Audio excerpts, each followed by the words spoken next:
मुख्तलिफ था, अब पिच का रवैया आप कैसे देखते हैं? पिच तो बिल्कुल फ्लैट हो गया। अच्छा, टोटली फ्लैट हो गया, बैट्समैनों की जन्नत बन गई है। बिल्कुल। आप देखिए पहले जो मैचेस हुए यहाँ पे गेंद ग्रिप कर रहा था, और जब आप फ्लुएंट बैटिंग की बात करते हैं, जब आपने बॉलर्स को डोमिनेट करना है, तो उस तरह की पिच के ऊपर, और जिस तरह अभिषेक शर्मा और शुभमन गिल जो आगे अटैक करते हैं, तो उस तरह की पिचेस पे आप फंस सकते हो।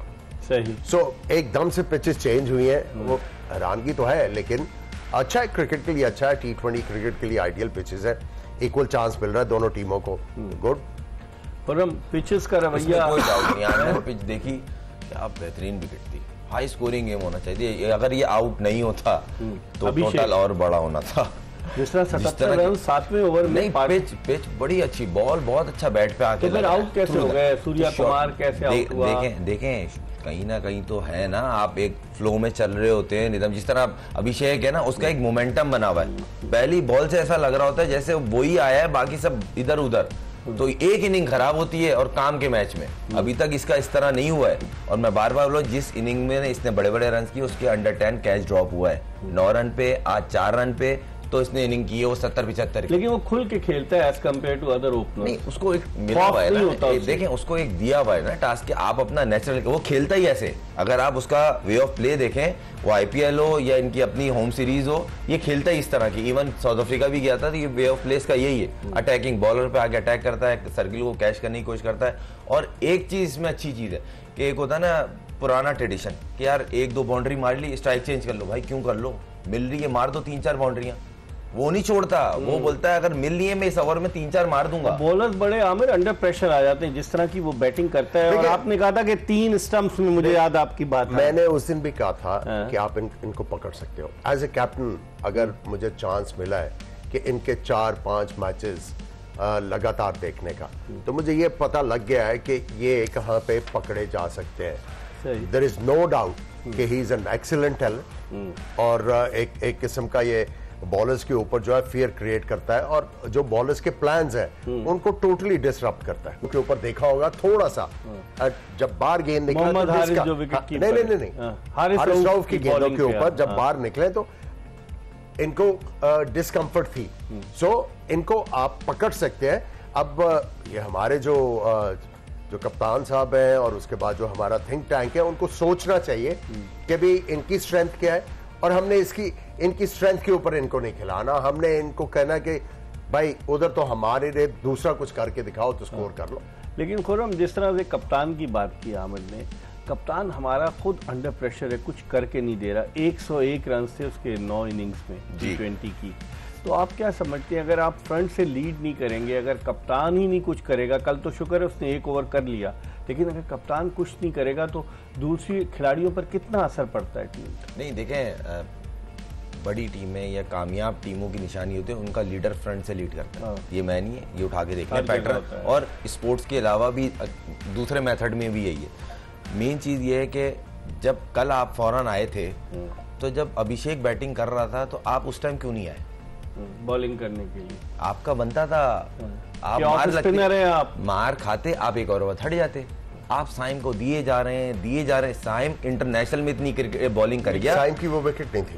नहीं, साइम की आप जो कह रहे हो ना, मैं टोटली एग्री करता हूं। साइम की स्टाइल ऑफ बॉलिंग की वो पिच नहीं थी। साइम वहां पे अच्छे बॉल करता है जहाँ पे थोड़ा सा गेंद ग्रिप कर रहा हो, वहां तो सीधा वही ना। अब ना इन्होंने 1 ओवर 2 ओवर 3 ओवर उसको दे दिया, मार खाए जा रहा है, उसको बॉल दिए जा रहे हो। आप आ जाओ ना, 1 ओवर खराब इंडिया के खिलाफ की बात कर रहा हूँ, और हम पॉजिटिव वे में बात कर रहे हैं कि आपका आना बनता था लॉजिकली। कल तो नहीं दी उन्होंने, साइम को बॉलिंग दी कल नहीं। देखें कल का मैच बॉलिंग की उन्होंने, नवाज को बॉलिंग दोनों मैचेस में नहीं मिली। उन्होंने अपना भी डिसीजन एक अच्छा लिया था आने का, फिर हुसैन तलत को जो वो लेके आया फॉरन चेंज में, वो अच्छा डिसीजन था। उसने पेस को वेरी करके बैक ऑफ द हैंड वो चेंज ऑफ पेस करता है, कटर करता है, यॉर्कर, मतलब उसने वो यूटिलाइज किस्म का बॉलर है कि आपको ना करके देगा। इधर कोई किसी का बहुत ही दिन चल रहा हो वो मार मूर दे, वरना ऐसा बॉलर है मिड में 6 ओवर के बाद और 15 ओवर से पहले वो आपको 2 से 3 ओवर निकाल देगा। तो उनको खिला क्यों नहीं रहे थे? अब ये क्वेश्चन मार के ना, और अब वो खेला, पहले में क्रिटिसाइज हुआ, वो भी इनकी वजह से, दूसरे में मैन ऑफ द मैच हो गया वो। देखें, प्लेयर वो बुरा नहीं है। फिर मैंने उस दिन भी यही बोला था, उस गरीब के कंधे पे गन चल गई। क्यों? क्योंकि उस टाइम वो उस नवाज को भेज सकते थे जिस टाइम उन्होंने हुसैन तलब, क्योंकि एक्सपीरियंस था, खब्बा भी रखना था ना। और अगर मारने के लिए भेजा था तो फहीम अशरफ भी ऑप्शन बुरी नहीं थी। आपने एक्सपीरियंस पे क्यों नहीं गए? सही सही। टाइम के बाद वो खेलना। देखिए, बात यह है, जब टीम बनती है ना, स्पेशली T20 की, उसमें 3 रिक्वायरमेंट है। इम्पैक्ट प्लेयर होते हैं, क्या एक्सप्लोसिव एंड इम्पैक्ट प्लेयर्स, ये एक कैटेगरी है। दूसरी है रिलायबिलिटी, तीसरी है यूटिलिटी क्रिकेटर्स की, जिस तरह ये बात कर रहे थे, छोटी छोटी परफॉर्मेंसेस देना।